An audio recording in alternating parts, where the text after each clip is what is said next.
Alright, let's jump right into it. आज हम एक ऐसे टॉपिक पर बात करने वाले हैं जो थोड़ा एक्सपोज कर देगा हम सबको. It's incredibly relatable. We are ditching the heavy textbooks today and just talking straight about failure. Specifically, exactly how our brains cope जब reality थोड़ी ज़्यादा भारी पड़ने लगती है. Because let's face it, when things fall apart, our minds have these absolutely fascinating built-in emergency exits. I mean, think about it. जब life tough होती है तो आपका दिमाग कहाँ भागता है? Like when a new problem pops up, the literal second you solve an old one, where does your mind actually run off to? Because we've all been there, right?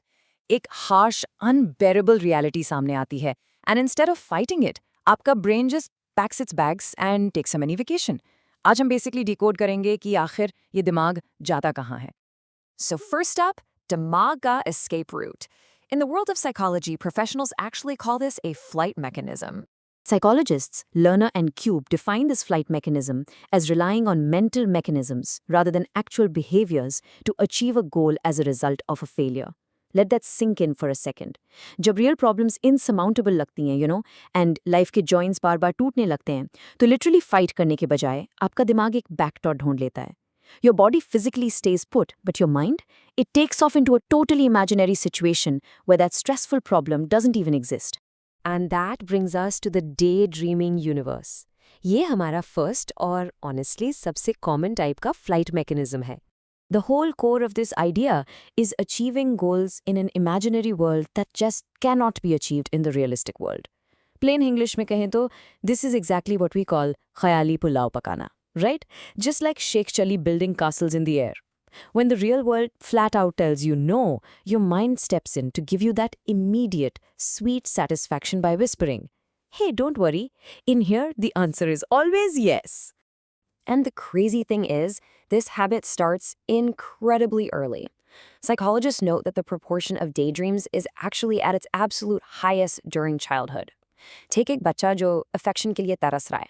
They might retreat into a dream world where they are this beloved prince surrounded by magical fairies. Or say a hungry child might vividly daydream about sitting in front of a giant, endless feast. ये हमारा सबसे instinctual coping mechanism है. A way to just fill the voids of our harsh reality. Moving on to the victorious ya miserable hero.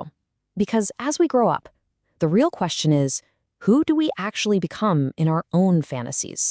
Psychology points out this absolutely fascinating split in the kinds of roles we play inside our own heads. First up, we have the victorious hero. In these daydreams, you imagine yourself as, well, utterly omnipotent.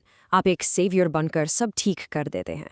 Whether it's the wildly successful business person that everybody admires, or the gifted doctor performing an impossible surgery, or literally a superhero swooping in to save the day.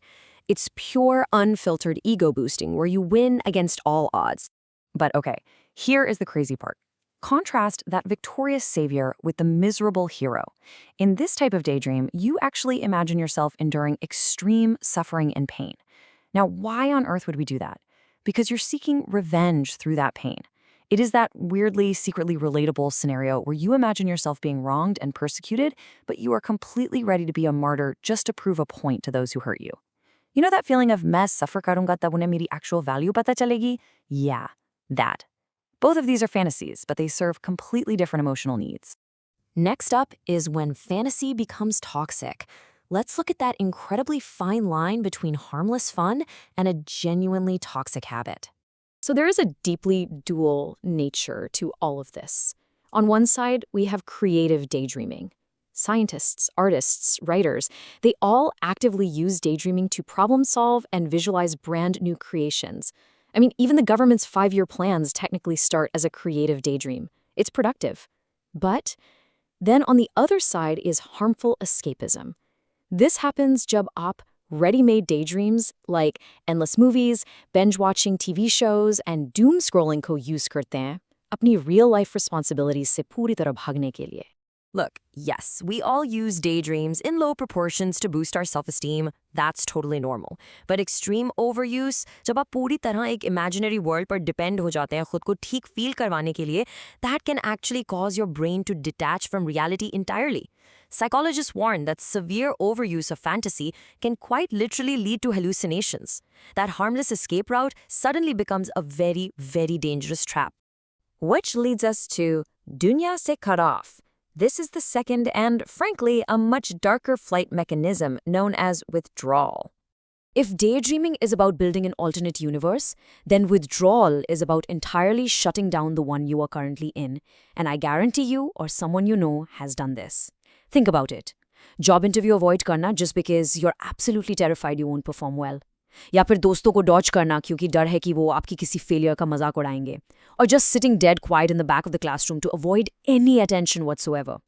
These are all real forms of withdrawal. The sheer fear of failure makes people physically and socially retreat from their own lives. You essentially isolate yourself just to protect your ego.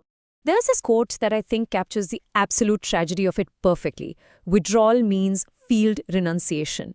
It's एक ऐसी helplessness का stage जहाँ इंसान पूरी तरह हार मान लेता है. They give up every single constructive effort to actually solve their problems. They end up adopting this deeply painful mindset of अब कुछ नहीं हो सकता. There is literally nothing we can do now. It looks like indifference from the outside, but inside it is masking severe, paralyzing anxiety. And just like daydreaming, iska extreme is psychologically devastating. This is a critical academic fact we need to understand. अगर कोई पूरी तरह communicate करना बंद कर दे या months तक without activity totally isolated रहे, that isn't just sadness. This extreme field renunciation is a direct pathway to severe psychosis, specifically conditions like schizophrenia. It is, without a doubt, the ultimate tragic flight from reality. So we've walked through the mind's two major escape routes today.